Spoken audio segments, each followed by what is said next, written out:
Police বাহিনীকে জনবান্ধব রাজনৈতিক প্রভাবমুক্ত পেশাদার বাহিনী হিসেবে গড়ে তুলতে পুলিশ কমিশন গঠন সহ বেশ কিছু সংস্কার প্রস্তাব দিয়েছে বিএনপি।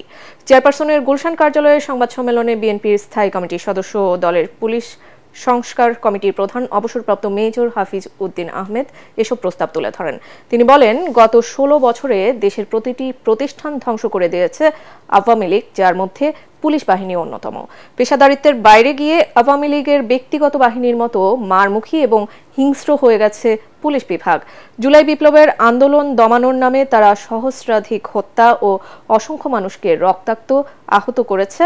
তাই এই পুলিশ বাহিনীর সংস্কার জরুরি বলে মত দেন মেজর হাফিজ।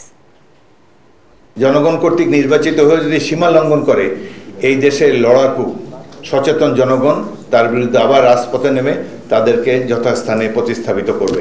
এই সংস্কার করতে করতে তো কিয়ামত পর্যন্ত চলে যাবে। এই সংস্কার করার অ্যাকচুয়ালি ম্যান্ডেট প্রাপ্ত উপযুক্ত সংস্থা হলো জনগণের নির্বাচিত প্রতিনিধিরা।